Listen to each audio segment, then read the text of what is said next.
Ladies and gentlemen, welcome back to Tiny Blue Games.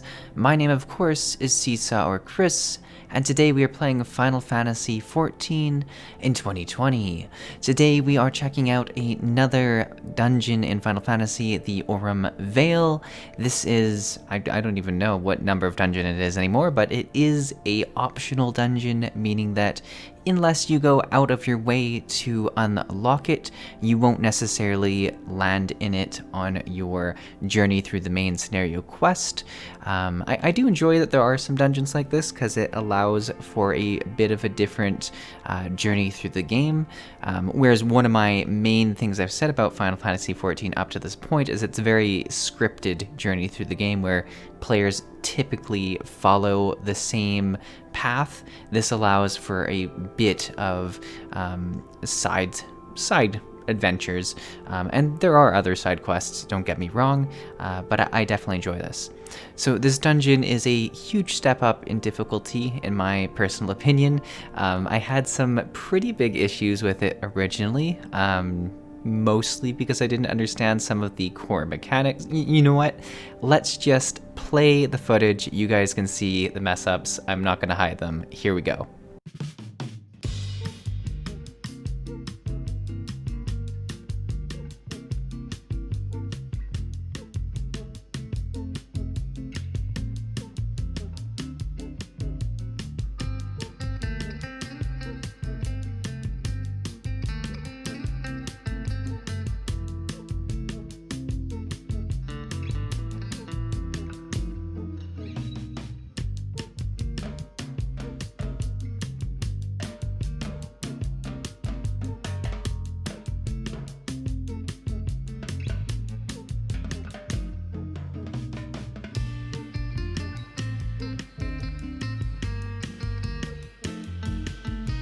Yeah, so not great, but yeah, so there is definitely a debuff of sorts that happens in this wonderful dungeon that you get certain stacks of, and if you get enough of them, you are pretty much for sure going to die.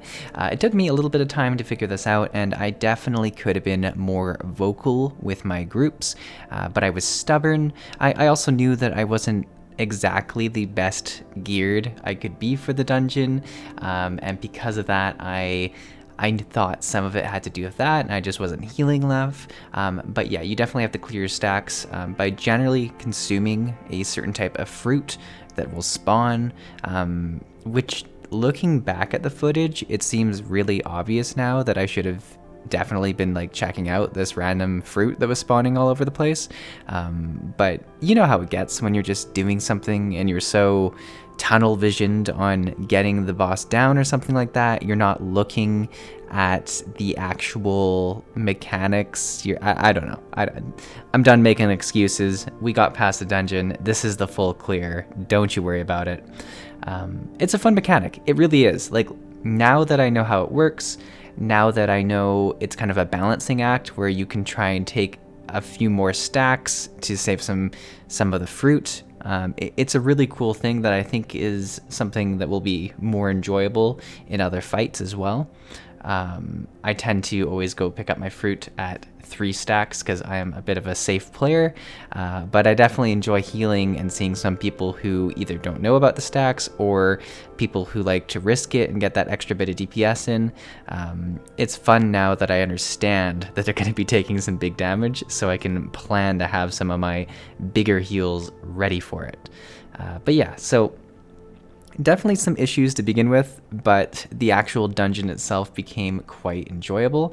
I found it very interesting too because the actual entrance to this dungeon is in the snowier regions, and it's a cave, and you're just not at all expecting it to be this atmosphere when you get in here. It's a very warm, and I want to say it would feel damp if you were in here. It's a very damp looking cave with some frogs going on, some very nice orange colors, very vibrant, right? And it's just a very stark contrast from the outside before you go into the dungeon, which I think is nice. one of the things I really do enjoy about the Final Fantasy XIV dungeons in general is that although you can use the duty finder to get into them, typically you have to unlock them first by going to the entrance.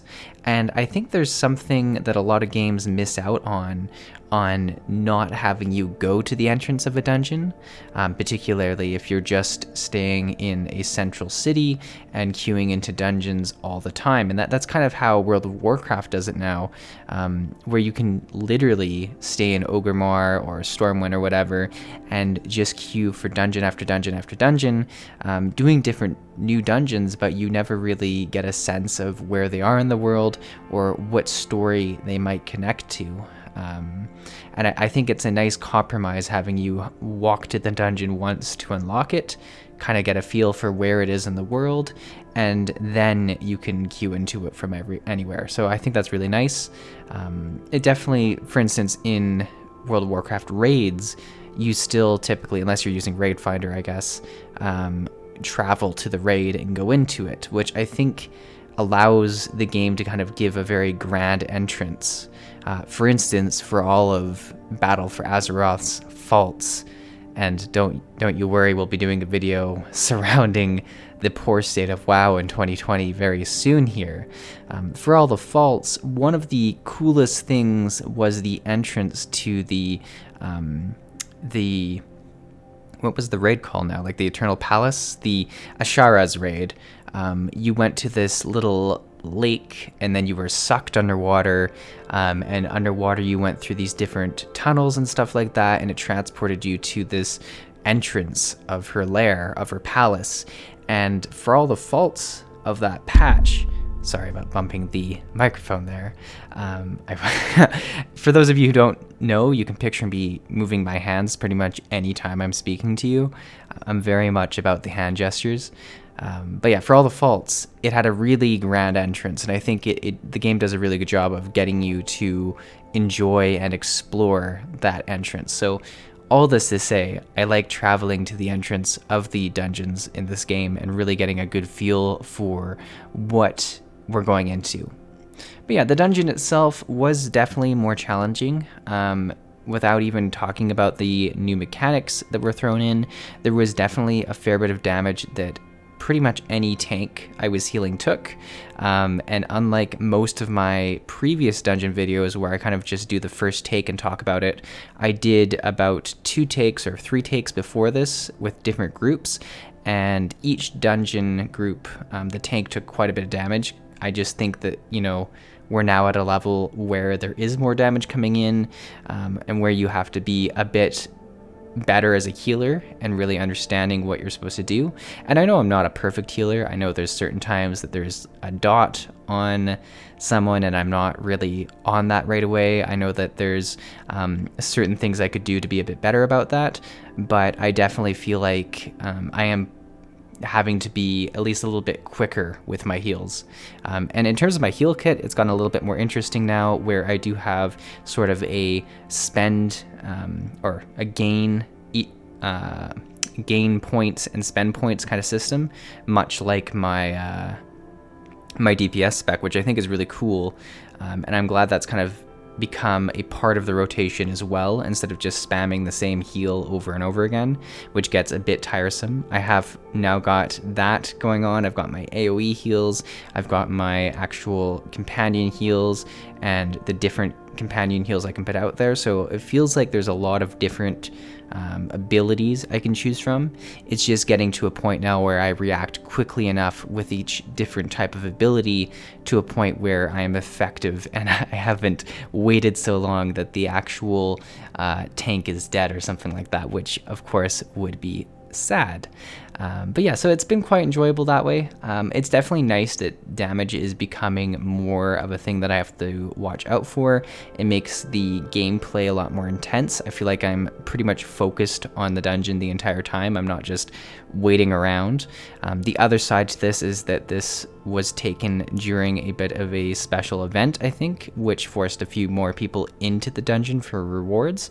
And because of that, there was definitely some of the groups I went with were just busting their way through the dungeon. Like it was it was crazy how quick they went. And they definitely waited for me to watch cutscenes and stuff like that when I was waiting there. But you know, any kind of trash pack, they were just going from one to the next to the next to the next. And as a healer, it was all about trying to manage my mana as well as keep the tank alive. So there was definitely a juggling act that went on that way. The other side of this is trying to put enough DPS into the fight that you feel like you're being effective, right? Because that's also a pretty challenging thing to do, I think, specifically when your DPS attacks also take some of your mana. So there's definitely a really big balancing act that way. And it seems like a lot more like any MMO I play now where there's a healer, there's a lot more pressure on healers these days to do damage. And it might just simply be that as a kid, when I was playing WoW, you know, many, many years ago, maybe I just wasn't aware of the fact, but it seems like in all these more modern MMOs, Final Fantasy XIV, Guild Wars 2, Elder Scrolls Online, that there is a certain component of healing that's doing as much damage in between your healing as you can. Whereas WoW, you know, the Discipline Priests, they did damage as a way to heal. But apart from that, the other healers, you're pretty much waiting around and dodging things until it becomes time to heal.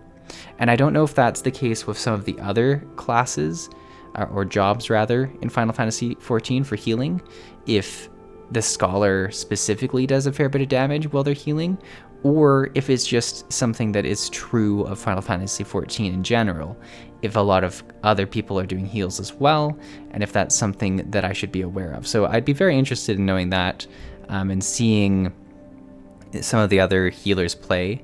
I think ultimately once I do end up getting a bit further in the story, I'm very excited to kind of contrast all the different jobs. And I think that's a natural thing that a lot of players probably do once they do get to the max level, is probably try out a bunch of different jobs and see which one you want to actually gear up and really focus on. Or at least that's probably going to be how I end up playing the game. I typically like to do that with any MMO I start, is sort of see which job I like, and then once I have, then I'll start focusing on getting them really good and going to sort of some of the higher end content. But I'm pretty excited to see it. Alright guys, thanks for watching. I had a great time in the dungeon, and I will see you in the next video.